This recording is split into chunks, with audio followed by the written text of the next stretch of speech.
D'après mon horloge, il est 8 heures, heure de l'Est, pile. Nous allons commencer. Je suis Lindsay Denny. Je fais partie du secrétariat pour le communauté de pratique WASH, ADC. Normalement, Joanne McGriff et Nelly Harry sont là avec moi. Ni l'une ni l'autre ne peuvent être là ce matin. Alors, c'est moi qui organise la séance. Nous sommes ici pour parler des données du JMP. Nous avons le Dr. Johnson et son collègue Tom Slaymaker. Ils sont là pour nous parler des données du JMP pour les établissements de soins et comment en tirer profit pour agir. D'abord, une brève présentation de la communauté de pratique. Alors, il s'agit de tirer profit des données du JMP. C'est présenté par le programme commun de suivi de l'OMS et de l'UNICEF pour l'assainissement, l'eau et l'hygiène. Nous avons l'interprétation. Si vous voulez suivre en espagnol ou en français, allez vers l'icône du globe et choisissez votre langue. Peut-être que des gens vont intervenir en français ou en espagnol. Je vous encourage à cliquer sur l'anglais pour être certain de pouvoir écouter sans interruption pendant toute la séance. Qui sommes-nous? Une communauté d'action axée sur l'action qui réunit les communautés WASH et santé pour travailler sur les politiques, les données provantes et la pratique. Cette communauté pratique existe depuis 2 ans. Techniquement, c'est notre deuxième événement de la deuxième année. Alors, j'ai hâte de connaître les gens qui se joignent à nous pour la première fois. Pour ce qui est de la communauté de pratique, nous avons quelques principes de base que nous suivons qui déterminent quels sont les gens qui interviennent, les sujets choisis et le format. Nous considérons que le WASH est un prérequis fondamental pour les soins de qualité et il ne peut y avoir une prévention efficace des infections sans WASH adéquat.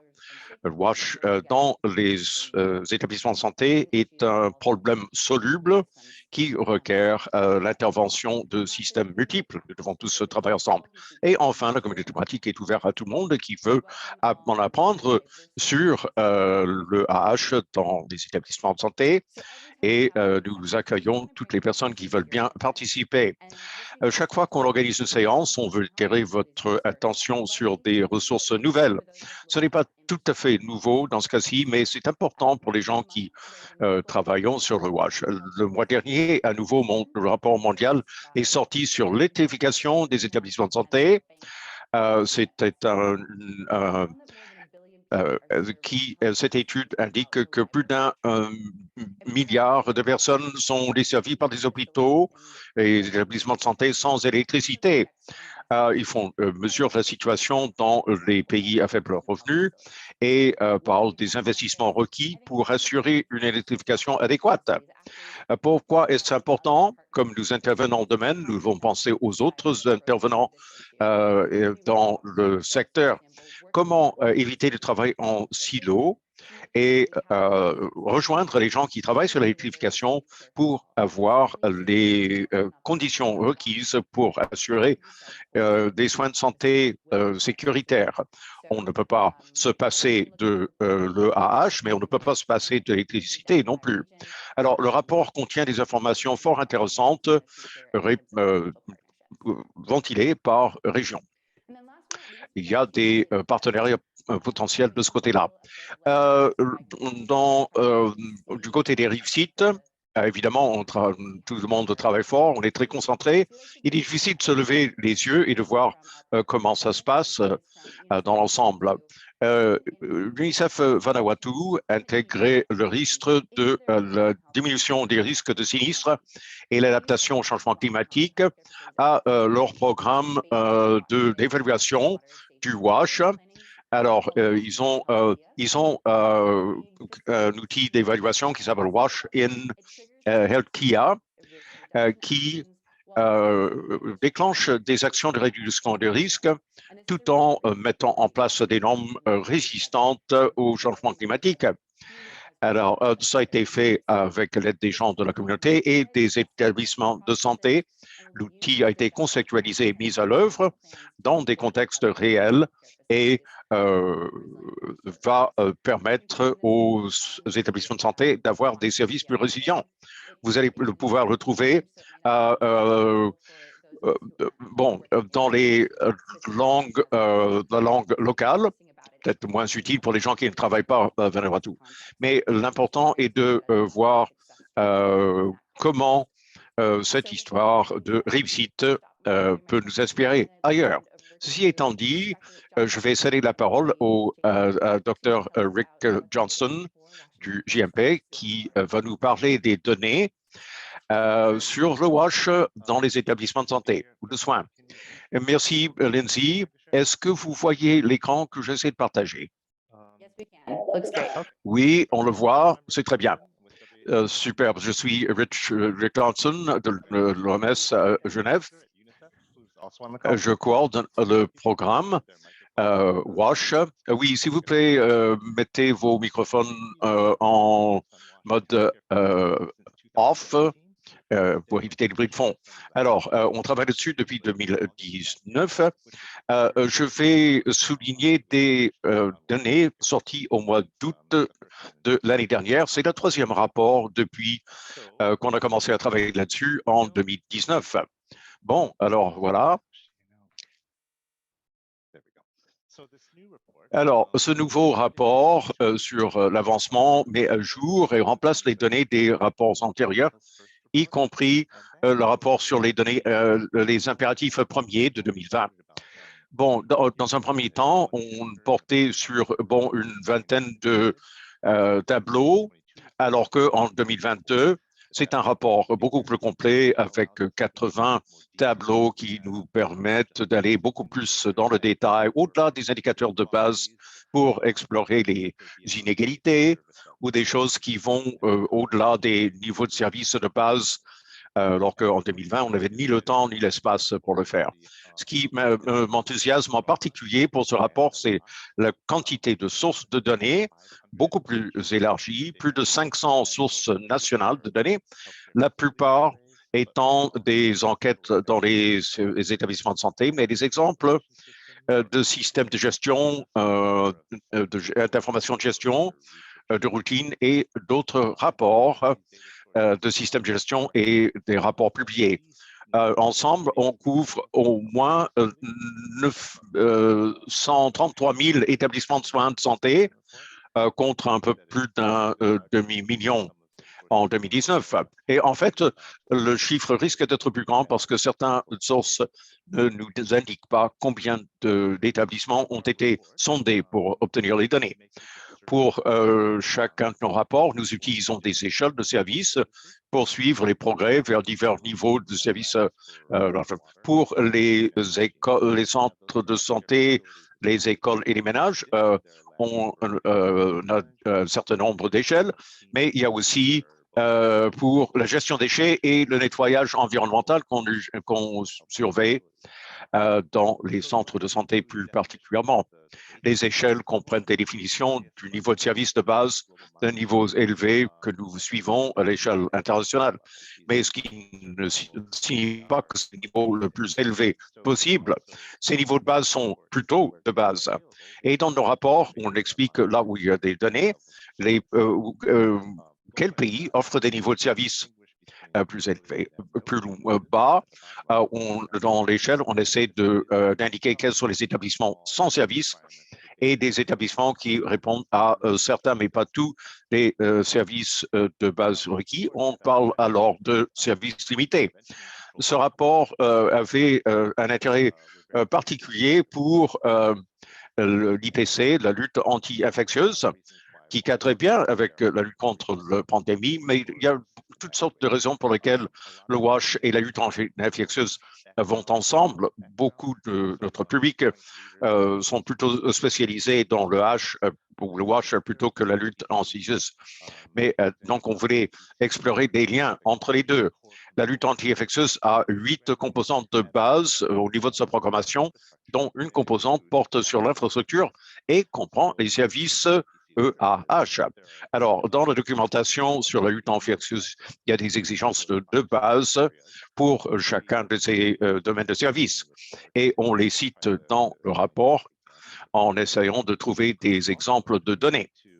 Aussi, en 2022, il y a eu un rapport international important sur la lutte anti-infectieuse avec l'arbre que vous voyez sur fond bleu, qui comprenait le premier enquête internationale sur la lutte infectieuse dans les établissements de soins. Et nous avons tenu compte dans le nôtre.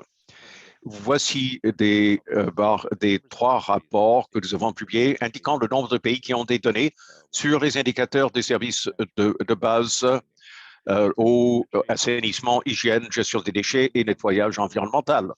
Ça représente des pays de niveau de revenus différents.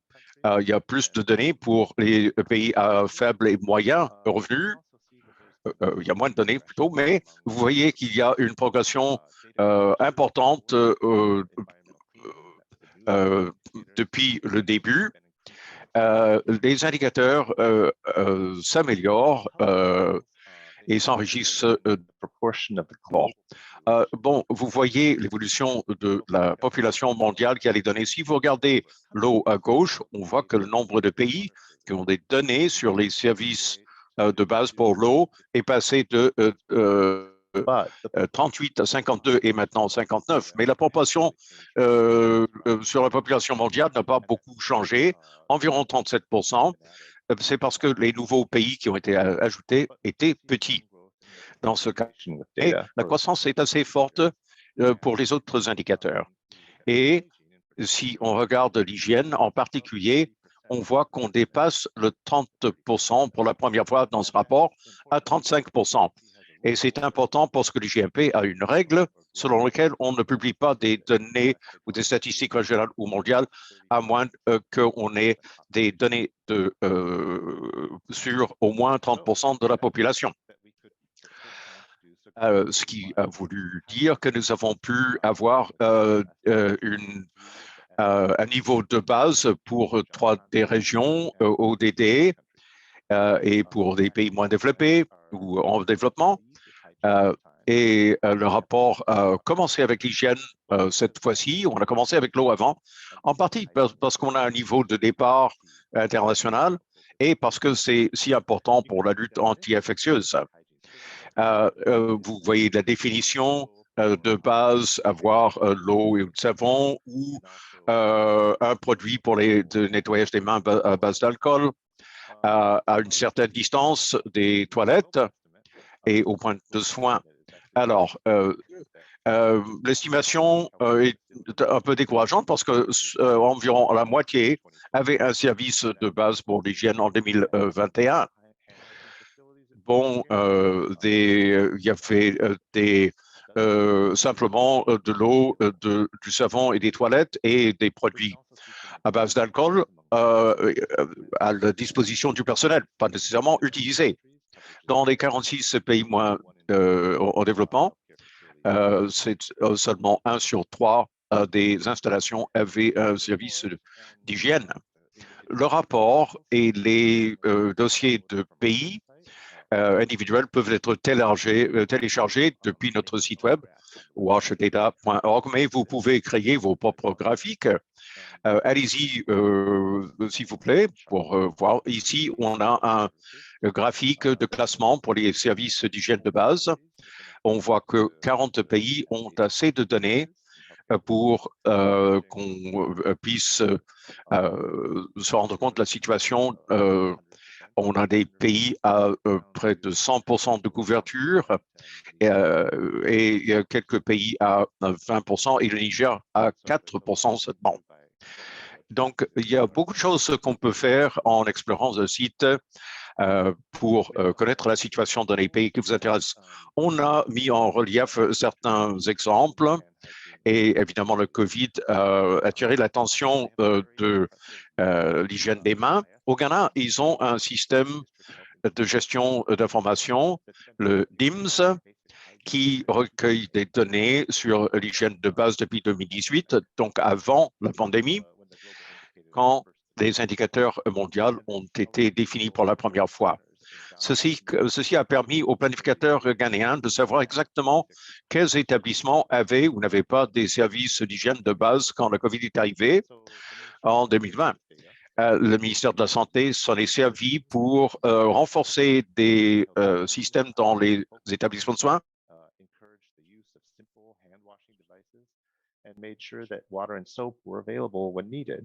Pour s'assurer que l'eau et le savon étaient disponibles. Et on a vu une augmentation de la couverture de 41 à la fin de 2019 à 57 au milieu de 2021. Donc, c'est en hausse de 16 dans juste un an et demi, ce qui est assez remarquable.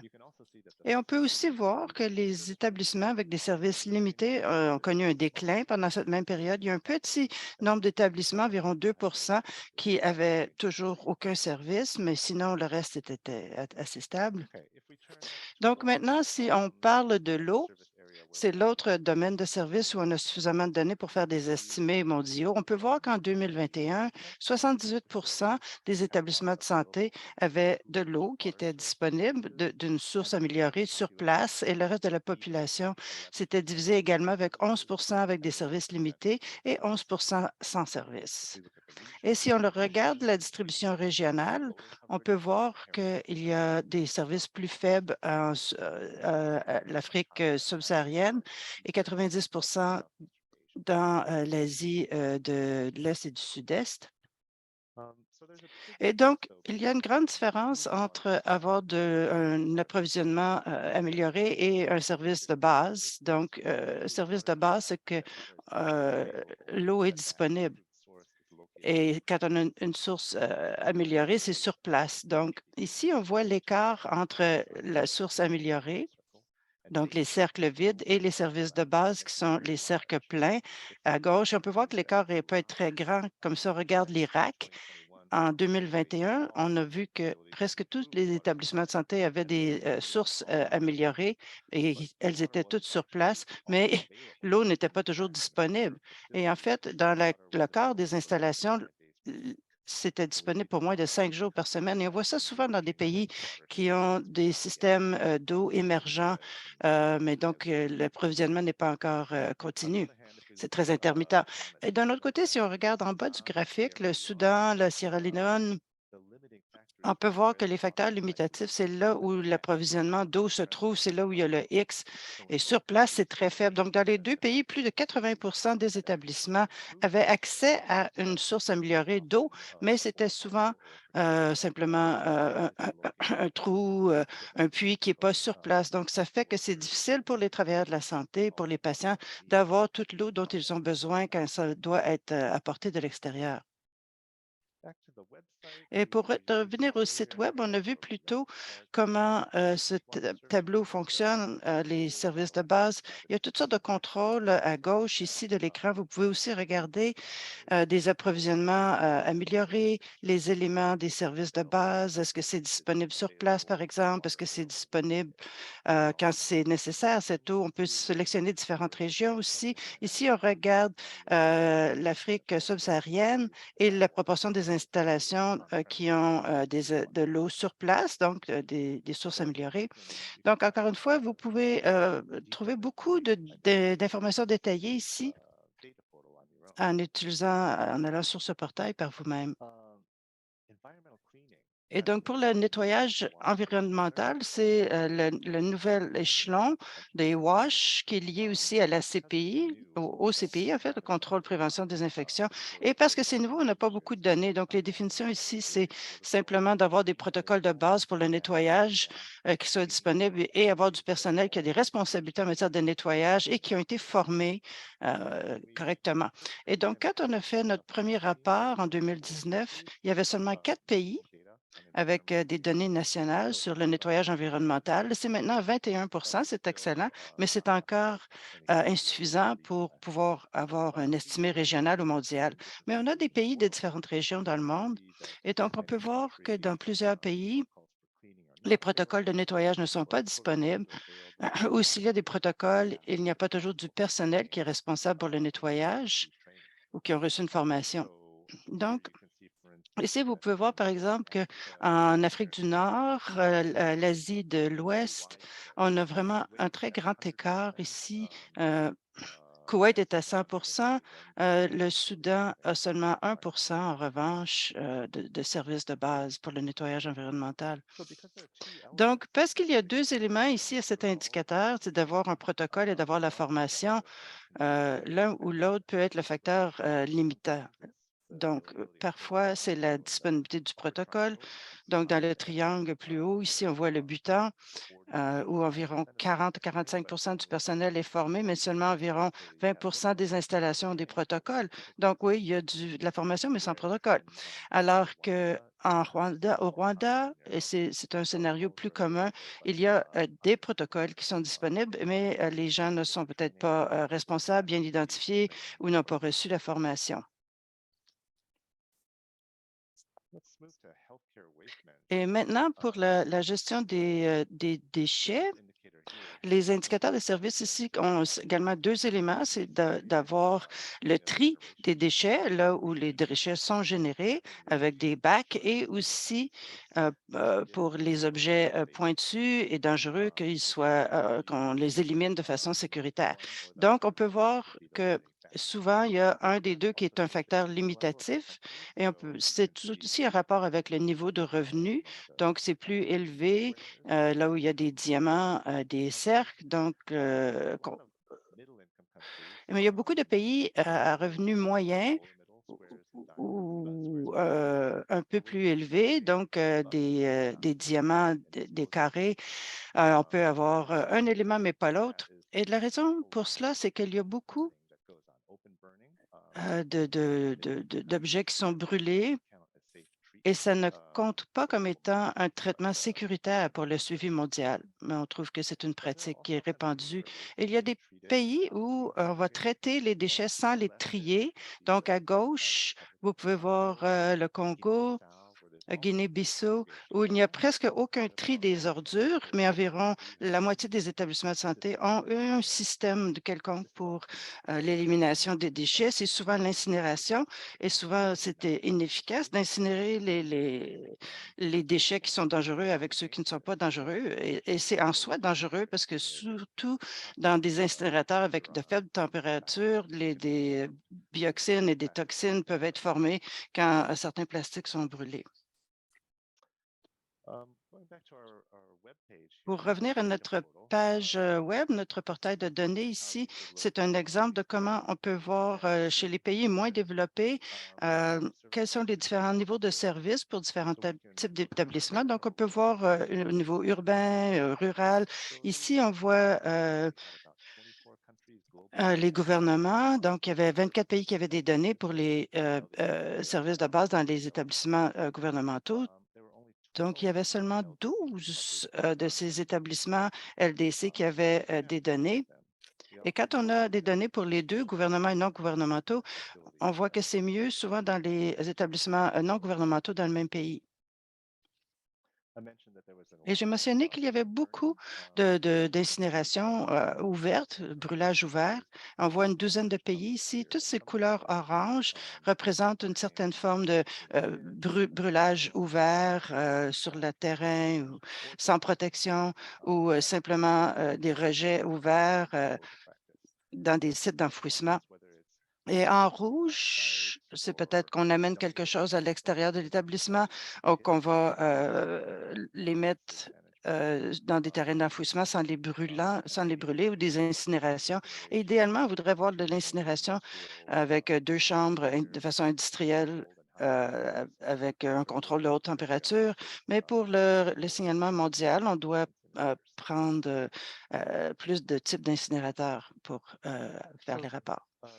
Donc, le, le, le plus compliqué des 5 services, c'est l'assainissement de l'eau. On peut voir par la définition qu'il y a beaucoup de facteurs. On parle des installations d'assainissement utilisables où on a au moins une toilette qui est réservée au personnel, au moins une toilette séparée par sexe avec des installations pour l'hygiène menstruelle et au moins une toilette qui est accessible aux personnes à mobilité réduite.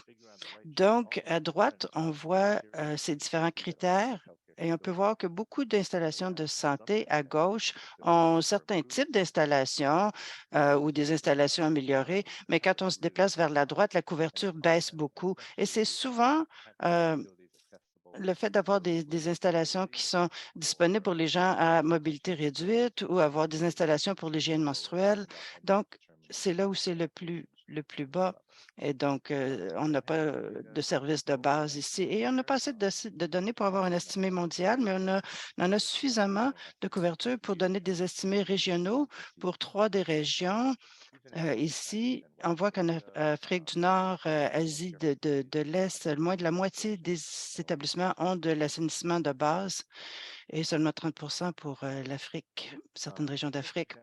Et donc, un exemple d'aller au-delà des services de base, souvent, c'est intéressant de voir qu'il n'y a pas de fosses septiques ou d'égouts. Ici, on voit à droite qui a des fosses septiques, qui a des traitements des égouts. Et donc,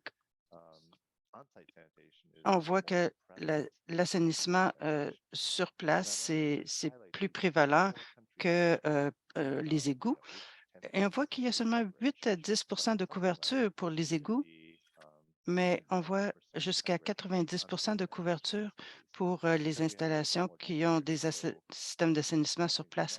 Et donc, on peut voir comment les choses sont gérées dans différentes régions.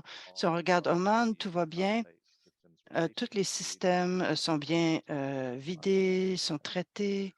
C'est un pays à revenu élevé. Mais si on regarde les 4 autres, il y a un très petit pourcentage, 20 peut-être, où les réservoirs sont vidés de façon sécuritaire et il y en a beaucoup qui ne sont pas vidés du tout.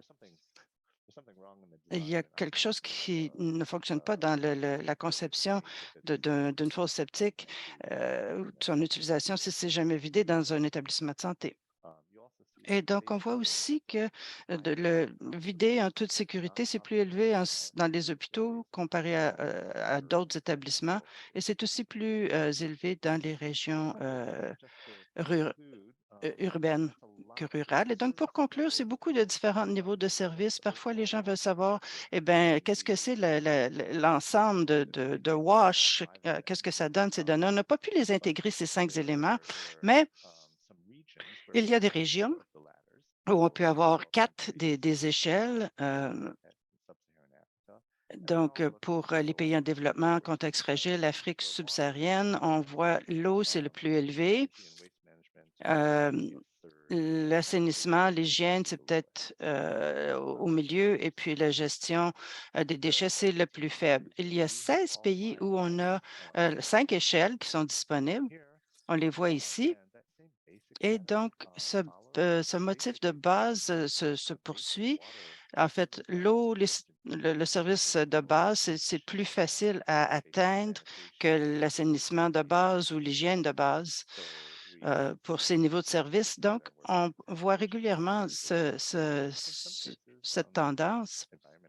Mais dans certains cas, c'est le nettoyage environnemental qui peut être le plus faible. Il peut y avoir vraiment une distribution très intéressante avec les types d'interventions qui seraient nécessaires pour accélérer ou améliorer WASH dans les établissements de santé. Ça peut être très différent, dépendamment des niveaux de services qui sont les meilleurs ou les pires dans différents pays. Donc, sur ce, je vais redonner la parole à Lindsay. J'ai bien hâte d'avoir une discussion non seulement sur la surveillance, mais l'utilisation des données pour améliorer les services dans des pays partout à travers le monde. Merci beaucoup, Rick. Je vous applaudis. Vous ne pouvez pas être en personne pour nous entendre, vous applaudir, mais c'est fantastique de revoir les données. J'apprends toujours quelque chose et je suis très intéressée. J'étais ici et je repensais à 2015 quand on a fait le rapport de l'État. C'était pas fait par le JMP, mais il y avait 66 000 établissements et Depuis, le JMP a créé ces indicateurs de base et a fait le lancement d'un seuil avec 2 progrès et on est à plus de 900 000 établissements qui sont inclus. Donc, je pense de voir ce progrès-là en simplement 8 ans, c'est incroyable. Et si on pense peut-être à une image plus sombre qu'on avait, quelle était la situation il y a 8 ans, on a l'impression qu'on commence à avoir une plus grande compréhension, en particulier sur cette dernière diapo où on pouvait voir que dans certains pays, quelle était la situation avec l'eau de base, assainissement, hygiène, tous ces services de base, voir est-ce que les problèmes sont dans tous les établissements, certaines régions, etc. Donc, c'est une très bonne façon de regarder ces données plutôt que de juste avoir une idée vague. Donc, merci pour cette présentation. Et je vais voir s'il y a des questions ici dans notre chat où vous pouvez lever la main. On va faire le suivi de cela également. Eric, on peut encore voir votre écran, juste pour que vous le sachiez. Et donc, si quelqu'un a des questions ici, je vois qu'il y a des commentaires. Et tout d'abord, on vous félicite pour le site web JMP. Très bon commentaire sur son utilisation. Est-ce qu'il y a des gens qui ont des questions sur la présentation de Rick en particulier? Voir ce que les gens pensent. Bon, une question que nous avons de François, mais je pense que je vais attendre parce que c'est plutôt lié à Wash Fit. Bon, alors voilà. Quelques questions ici dans le chat. Je vais commencer avec Darcy qui dit « Je suis curieuse à propos de la distinction entre ce qui est un hôpital et ce qui n'est pas un hôpital. » Ah, voilà. Quand j'ai commencé, je me suis dit « Ce serait facile. Il doit y avoir une définition. On est à l'ouest. » Mais non, on n'a pas de définition de ce que c'est qu'un hôpital. Et les pays ont leur propre définition de différents types d'établissements de santé. Beaucoup d'établissements sont qualifiés ou classés comme des hôpitaux, ou des cliniques, ou des polycliniques ou des postes de santé. Il y a tout un éventail de termes employés pour décrire les établissements de santé ou de soins. Mais essentiellement, on dit, si le mot hôpital figure là-dedans, ça compte comme un hôpital. Parce que ça correspond à une définition nationale d'un hôpital selon le niveau de service fourni. Mais ce n'est pas comme s'il y a une définition mondiale. On aurait aimé avoir au moins 3 niveaux pour avoir une idée de la taille, mais quand on regarde la façon dont les différents pays étaient classés et les évaluations qui étaient faites, bon, hôpital et tout le reste semblait être le moyen le plus approprié. Et pas un hôpital est un... Bon, c'est un terme épouvantable, je déteste, mais oui, mais on comprend d'où ça vient, c'est utile. Ryan demande, bon, en regardant l'évolution des échelles pour depuis le suivi de MDG. Bon, gestion déchets, c'est nouveau. Nettoyage environnemental, hygiène et ainsi de suite dans le domaine de la santé. Oui, bon, alors la différence principale entre les échelles que nous avons dans les établissements de santé et que nous avons dans les ménages, c'est qu'on n'arrive que au niveau de base seulement. Dans la transition entre les objectifs du millénaire et les ODD, on a ajouté l'eau potable et ainsi de suite. C'était intéressant de voir ce que signifiaient ces 5 échelles. On s'est dit à un certain moment, il y aura un consensus sur des exigences minimales pour atteindre ce niveau. Mais à ce stade-ci, on essaie à peine de couvrir les données sur les services de base. Et les données indiquent que les levels sont un peu inquiétantes, même à des niveaux de base de services. On ne peut pas à ce stade-ci essayer de penser ce que des niveaux plus élevés ce à quoi ça ressemblerait. Mais on a des pays qui surveillent la qualité de l'eau à boire ou des pratiques réelles de lavage des mains ou la gestion des boues. Alors, il y a toutes sortes de choses donc qui vont au-delà et notre approche, c'est si nous trouvons un bon exemple d'un pays qui fait un suivi qui va au-delà des services de base et qui a de bonnes données, On aime attirer l'attention là-dessus dans un de ces rapports mondiaux et certainement, ça pourrait conduire à un niveau plus élevé de services reflété dans les échelles. Mais il faudra attendre un peu. Oui, les niveaux de services avancés, justement, quelqu'un demande si on a des exemples qui nous aideraient à conceptualiser ce que cela signifierait. Oui, ça variait sur l'échelle aussi. On mentionne le cas de la CIABI dans le rapport. La CIABI a fait une évaluation en détail et a défini des niveaux plus élevés parce que les services de base étaient couverts, sauf en assainissement. Il leur restait beaucoup de travail à faire pour atteindre les niveaux de base. Il y a la qualité de l'eau potable, la légionellose est un cas intéressant. Ils voulaient que ce soit reflété dans leurs données sur l'eau. Alors, on donne l'exemple de certains pays pour que d'autres songent à faire de la surveillance aussi. Deux autres questions pour vous. D'abord, Myrna, qui parle d'exemples de pays qui ont plus de progrès par rapport aux autres. Alors, peut-être une première question, Rick. Est-ce que vous voyez des progrès dans certains pays? Et ensuite, si tel est le cas, êtes-vous capable d'aller plus en profondeur pour comprendre ce qui s'y passe? Eh bien, malheureusement, on n'a pas une base de données assez solide pour parler de tendances dans les différents pays du tout. Dans certains pays, on n'a que 1 ou 2 points de base pour certains des niveaux de service. L'exemple du Ghana dont je vous ai parlé pour l'hygiène des mains est une des exceptions. On a une série temporelle assez riche et pour d'autres indicateurs aussi. Il y a donc quelques pays où on peut dégager des tendances, mais dans l'ensemble, nous n'avons pas beaucoup de données de ces systèmes de données routinières. C'est plus des enquêtes établissement par établissement qui coûtent cher et qui sont plutôt rares. Donc, on n'a pas assez de données pour parler d'évolution. Bien. Un commentaire de quelqu'un du Nigeria. Et, bon, on pose des questions sur l'absence de rapport entre les rapports nationaux sur le WASH et le JMP. Et mentionne le cas du rapport de 2019. Rick, comment est-ce qu'on utilise ces données quand vous parlez de la provenance de ces données au départ et pourquoi les gens regardent ça et ne voient pas certains ensembles de données dont ils sont tout courants dans leur pays?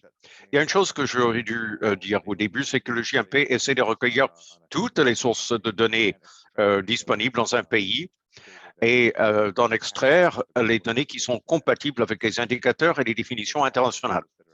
Et ensuite, on prend tout ce qui est disponible. Bon, j'ai dit qu'il est rare d'avoir des points de données multiples, mais s'il y en a, on les met dans une régression linéaire et on en tire des estimations pour chacune des années. Alors, on n'aurait pas nécessairement les mêmes résultats qu'un rapport d'enquête donné, par exemple. Et les rapports d'enquête utilisent des méthodes qui ne sont pas nécessairement alignées sur les méthodes internationales. Donc, il pourrait y avoir une différence de chiffres, mais si vous allez dans les définitions, peut-être que l'indicateur est légèrement différent dans ce rapport par rapport aux indicateurs mondiaux. Alors, c'est deux raisons pour lesquelles il pourrait y avoir des différences, des points de données multiples et des différences de définition ou de méthode. Oui, c'est très utile, ces éclaircissements, et je sais que vous invitez les pays à parler de leurs données et d'évaluer. Il y a une conversation lorsque vous obtenez vos données, par exemple au Nigeria. Oui, chaque fois qu'on met à jour les ensembles de données internationales, on communique avec les pays en leur donnant des quelques mois pour nous dire est-ce qu'il nous manque quelque chose, est-ce que nous avons commis des erreurs. Il y a une interaction, il y a une place importante pour les pays de réviser, de regarder et de commenter les estimations. Donc, les pays eux-mêmes ne vous ont pas nécessairement communiqué toutes les enquêtes. Oui, en effet. Oui, si il existe une enquête, on aimerait penser que nous allons être au courant parce que nous avons des bureaux de l'UNICEF et l'OMS. Nous mettons la base de données internationale à jour tous les 2 ans Il y a donc un cycle. À la fin de cette année-ci, on aura notre prochaine consultation des pays. S'il y a des sources de données dont les gens ici sont au courant, par exemple, dites-le nous et on s'assurera de les inclure dans la prochaine mise à jour. Et une dernière question de Stennis qui parle de la mesure prise par le GMP pour avoir assez de données pour avoir une idée de l'évolution du nettoyage environnemental. Bon, alors là aussi, on peut parler de l'évolution de la couverture de données, mais en ce moment, on n'a que 21 pays. On ne peut pas parler de l'évolution de l'état du nettoyage environnemental. Il y a une pénurie de données.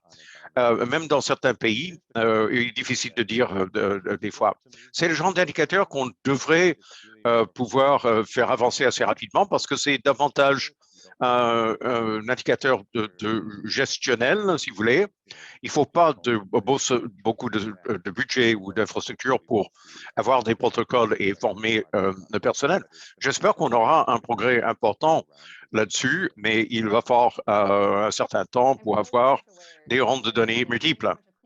Et pour ceux qui ne le savent pas, ces indicateurs, je pense que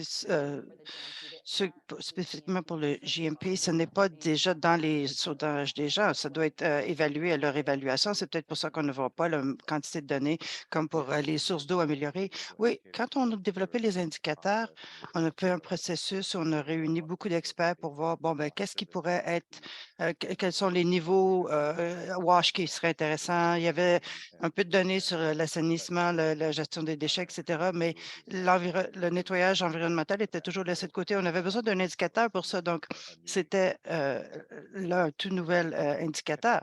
Et donc, mais ça commence vraiment à se développer, mais ça prend du temps avant d'entrer dans les systèmes. Et maintenant, euh, est-ce que si on veut ajouter des questions, est-ce qu'il y a autre chose que j'ai manqué? Euh, Tom, en fait? Je pense que Rick a fait un très bon travail à répondre aux questions.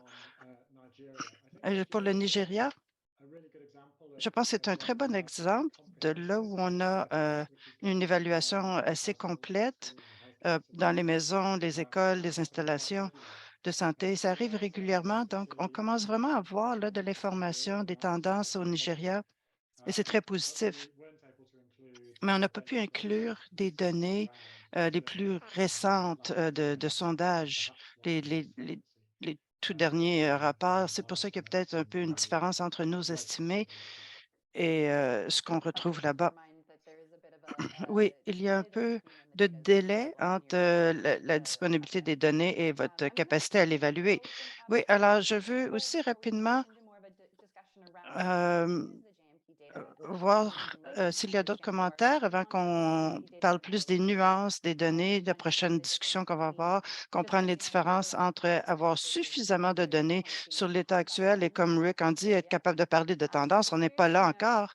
Donc, je serais curieuse de savoir d'abord un petit sondage. Est-ce que vous avez regardé les données JMP pour WASH dans les établissements, pas nécessairement le dernier rapport, et j'espère qu'après cette conversation, vous irez voir ce rapport, mais aussi euh, les données de façon plus générale de 2020-2019, ces rapports, etc. Et si vous avez regardé ces données, comment les avez-vous utilisées? Est-ce que c'était pour de l'information sur les antécédents? C'était pour le plaidoyer, pour miser sur les recherches, pour la mise en œuvre?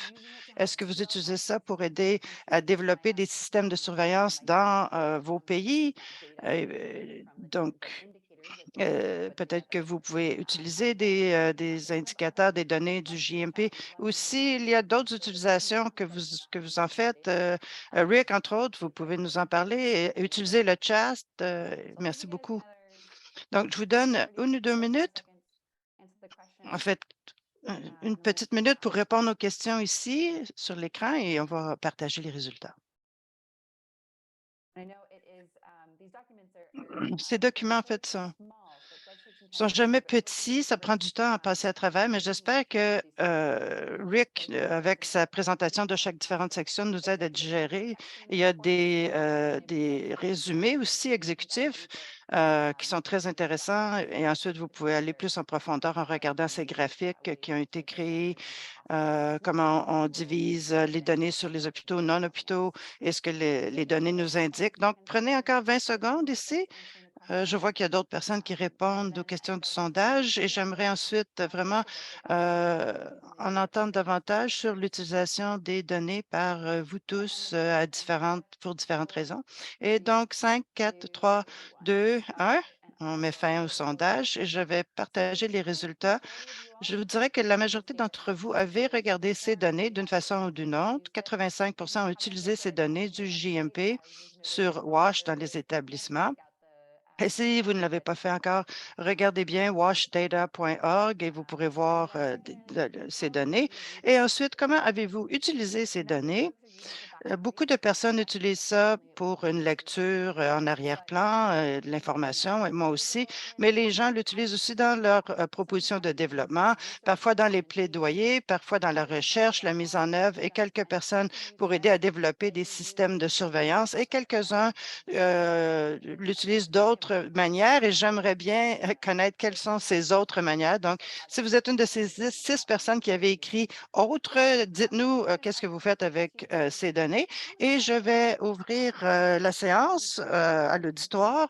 Et Hadim, d'abord, comment est-ce que toi, vous utilisez les données? Ensuite, je vais ouvrir à d'autres. Habib, si vous voulez faire des commentaires. Oui, merci, Lindsay. Merci, Rick, pour cette information compréhensive sur les données JMP. Et donc, juste quelques éléments. En termes de ce que Lindsay a partagé, les gens qui utilisent l'information pour la mise en œuvre et aussi ces données, avant de les voir, avant que ça devienne pertinent, que JMP puisse le couvrir, il faut que ça couvre 30 des pays. Donc, ça, c'est très intéressant. Et donc, il y a un écart ici avec l'utilisation sur le terrain. Et donc, je veux simplement parler d'une plateforme qui a été développée par le défi Global Water qui regarde différentes sources de données pour les rendre disponibles sur une plateforme où les gens peuvent partager et accéder un peu comme une source de données centralisée et donc aussi pour être utilisé pour la mise en œuvre sur le terrain par les districts, les installations qui veulent de l'information exacte. Et cette information donc est utilisée d'abord pour comprendre de façon plus granulaire ce qui se passe au niveau du district et c'est basé sur les indicateurs JMP. C'est en ligne donc avec les indicateurs de base de JMP et WashFit. Et présentement, nous regardons des études de cas dans 3 pays, Uganda, Uganda, et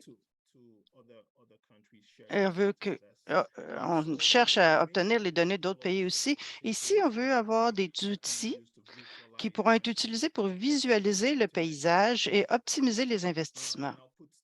Et je vais mettre cette information sur ce site web dans le chat et ceux qui sont intéressés pourront nous contacter. Donc, on a, en général, on peut voir, quand on regarde mondialement, donc cette information, comment est-ce qu'on peut l'utiliser sur le terrain et aussi pour des plaidoyers? Et donc, voir aussi si ça peut être utilisé, cette information, pour mettre en œuvre des actions spécifiques. Je pense qu'il devrait y avoir des opportunités pour utiliser ça sur le terrain également. Merci. Fantastique, Habib. C'est un exemple de l'utilisation des données, en fait, de façon plus localisée, utiliser les indicateurs. Je pense que c'est critique. Est-ce qu'il y a d'autres personnes qui veulent lever la main ou pour parler? Il y a ceux qui l'utilisent pour les plaidoyers, entre autres.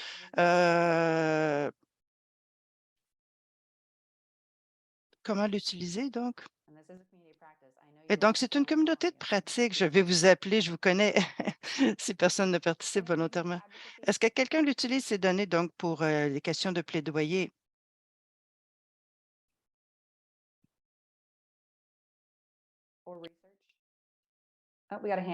Pour la recherche? Oui, Martin, allez-y. Merci. Merci, Lindsay. En fait, pour ce qui est de communiquer avec les gens au niveau des districts, les gens qui font la mise en œuvre, les données du GMP ces informations sont très utiles quand nous faisons déployer au moins pour élever les niveaux de service pour atteindre les niveaux de base. Là, ils peuvent voir en quoi ça consiste. Récemment, on a eu des communications avec un des districts en utilisant les méthodes de l'analyse des causes fondamentales pour regarder la piètre performance de l'eau, assainissement, hygiène dans les établissements de santé. On a utilisé les données du GMP pour montrer que c'est un problème mondial et qu'il ne faudrait pas qu'il soit laissé pour compte en tant que district, mais qu'en même temps, ça soulève le genre de préoccupation.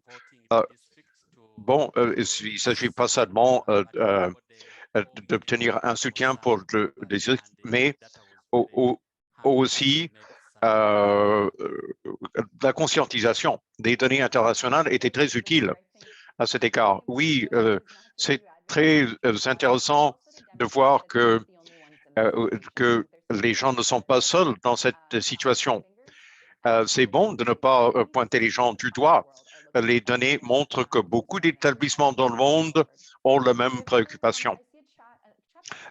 S'il y a d'autres commentaires, justement, dans le chat, on parle de l'utilisation des données dans ces cours pour ces étudiants de différents cycles.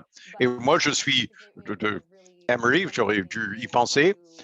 C'est un bon moyen de démontrer à des praticiens futurs là où il y a des lacunes et là où leur expertise pourrait changer la donne. Bon, des commentaires sur l'utilisation des données pour l'élaboration de propositions. Moi, je l'ai fait pour expliquer où on en est et pourquoi les données sont si importantes. D'autres réflexions sur l'utilisation des données? Je sais que j'ai des collègues d'UNICEF qui, j'espère, utilisent ces données dans leur travail. Des gens dans les bureaux de pays qui utilisent ces données dans vos discussions avec les gouvernements.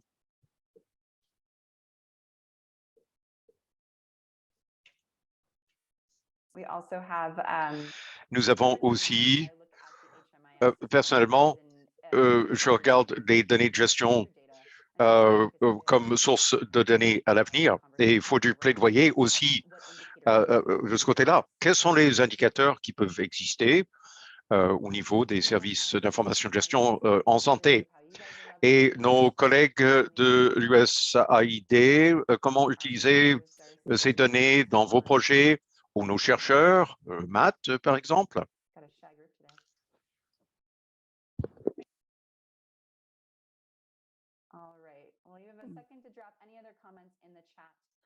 Donc, je pense que ça a été très utile, Rick et Tom, et merci d'avoir présenté sur ces données. Personnellement, j'utilise ce rapport JMP dans tout ce que je fais. Je pense que ces données sont vraiment très précieuses pour vraiment mettre la table, pour comprendre où sont les écarts. Je pense que pour un point de vue aussi de plaidoyer, c'est très précieux comme base de données et on doit continuer à miser sur ça au fur et à mesure de la disponibilité des données. Donc, je vais maintenant conclure ici.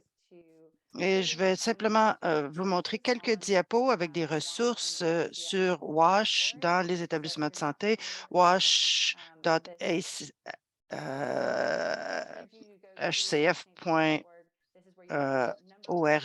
Vous allez trouver beaucoup de ressources ainsi que notre site Web. Vous allez voir toutes sortes de rapports sur ces événements ici.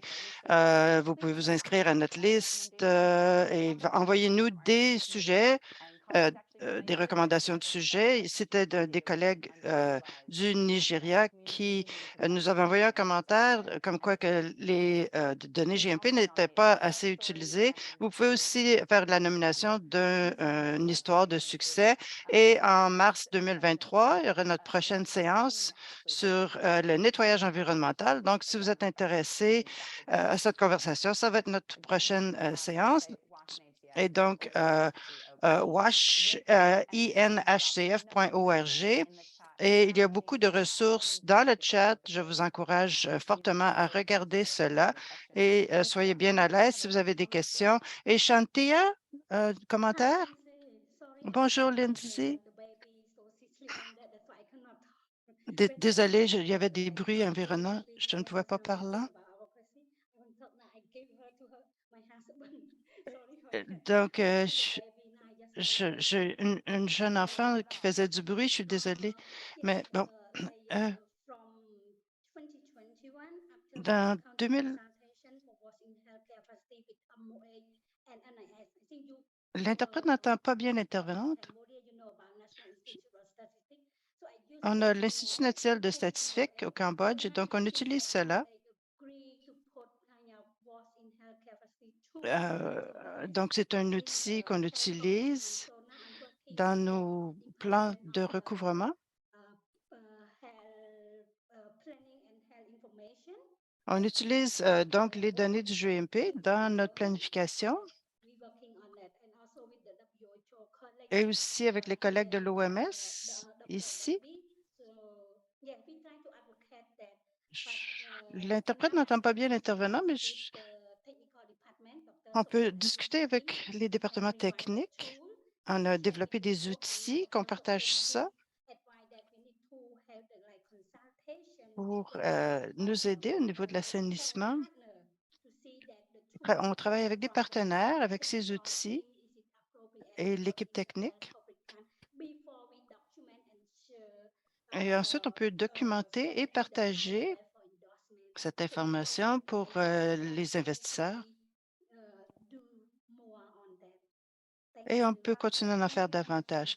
Merci beaucoup, Chantea, de prendre du temps, vous éloigner de votre famille pour nous parler de cela. Et je pense que oui, l'utilisation des indicateurs JMP comme un endroit pour amorcer une conversation sur l'intégration et avoir des discussions sur comment intégrer cela dans les systèmes de suivi nationaux, utiliser les bases de données de base, c'est excellent pour voir quelle information on peut tirer. Donc, vous pouvez revoir le rapport de JMP pour voir comment est-ce qu'on procède à certaines analyses, comment est-ce qu'on fait le tri des données pour vraiment comprendre les écarts dans l'information mondiale et aussi au niveau national. Et certainement, ça ramène aux rapports mondiaux comme Rick et Tom pour que leurs équipes puissent nous dire voici ce qui se passe mondialement pour les établissements de santé au niveau de l'EH. Et donc, merci Rick et Tom de votre participation. Merci à tous. Nous allons faire une autre séance ce soir. Donc, si vous êtes en Asie ou dans ces régions-là, vous avez des collègues, dites-leur qu'on va avoir une autre conversation et ces enregistrements vont être mis en onde cette semaine avec les autres ressources en ligne, en fait, avec des liens particuliers. Donc, merci tous pour l'instant et on va vous revoir dans 2 mois, à la fin mars, sur le nettoyage environnemental. Au revoir. Questions and then we'll close on out. Laissez ceci ouvert. Merci à nos interprètes. Ils ont été fantastiques. Merci. Et s'il y a d'autres commentaires, le chat est toujours ouvert.